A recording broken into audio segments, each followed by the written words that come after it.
Для каждого из нас весна – это чудесная пора, время пробуждения, время, когда после долгой холодной спячки природа оживает, начинает свой новый ход, новый виток, свое новое развитие. Поэтому, наверное, и человек, как часть этой природы, к этому времени относится с особым трепетом. Сколько написано строк, сколько сказано слов. Шекспир, Байрон, Пушкин или Тукай. Каждый из них встречал свою весну своими стихотворными творениями. «Яз галяметляре» дословно переводится как «весеннее чудо». Это стихотворение было написано Тукаем в 1906 году в газете «Фикер», которая издавалась в Уральске. Это было одно из 3 первых печатных изданий на татарском языке, которое появилось в предреволюционной России. Первое, как известно, вышла газета «Нур» в Санкт-Петербурге. Второе издание «Казан Махбере», «Казанский вестник», увидело свет в Казани. И третья газета «Фикер» начала издаваться известным общественным деятелем, издателем, меценатом и близким другом Тукая Камилем Матагай. Именно «Фикер» стала первой газетой, на страницах которой появились первые стихи Тукая, поэта, которого Уральск подарил татарскому народу.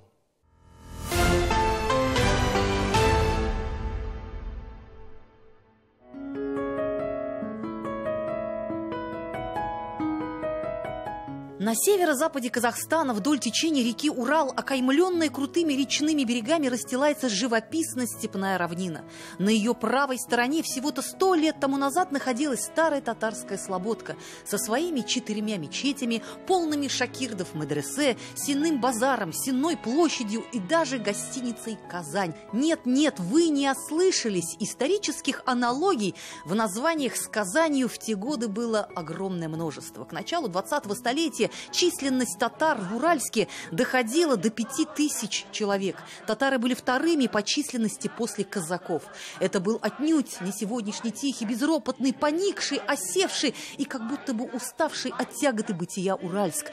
Город в те годы бурлил насыщенной жизнью. Старая татарская слобода была центром национального, культурного и общественно-политического притяжения всех тюркских народов. Именно здесь, одними из первых в предреволюционной России, начинают издаваться татарские журналы и газеты. Открываются национальные школы, которые содержатся на средства местных меценатов. Здесь проходят литературные встречи, и даже первые театральные постановки выходят на подмостках старого яицкого городка.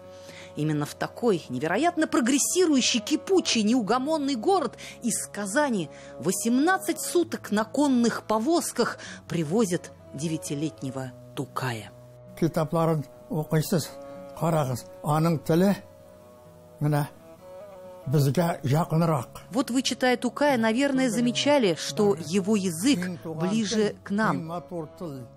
Ему уже почти 100 лет, но его память чиста, как роса, а воспоминания, как жемчуг, бесценны. Отец старейшего жителя Уральска Нагима Мусаева учился вместе с Тукаем в одном медресе. Хозяин медресе Мотайулла Хазрат, говорят, был для Тукая почти отцом. Он часто его называл Улым, то есть сынок. Был для него наставником и учителем. В медресе Тукай получал не только религиозные, но и прогрессивные светские знания по математике, географии, истории. Вместе со своим сыном, впоследствии близким другом Тукая Камилем, Мотайулла Хазрат станет именно тем человеком, который, по сути, обеспечит в будущем его стремительный взлет на вершины мировой поэзии.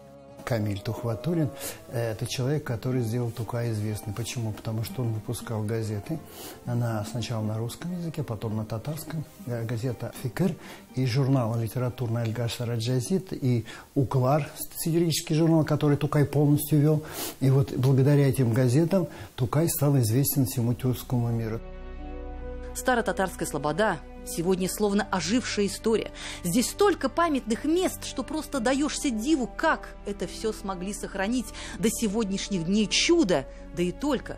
Говорят, что именно в Уральске было написано знаменитое творение «Сенной базар». Мол, глядя на Сенной базар со 2-го этажа своего номера в гостинице «Казань», Тукай якобы воскликнул: «Иртебрлен койнамакта бу базар, койда баксаң да анда тулган сеудегер».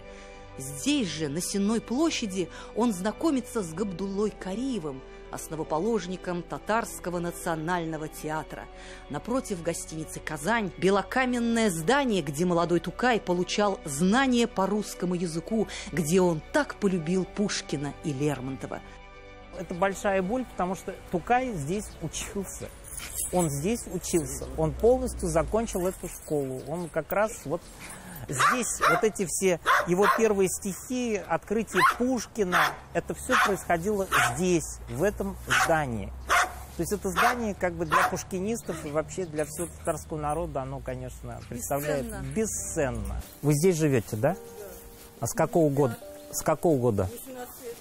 18 лет. А до вас? Ну, 18 лет это... Да, у вас, я не знаю. Знаете, да, что это исторический памятник? Ну, мы знаем, да, что это исторический памятник. А что то?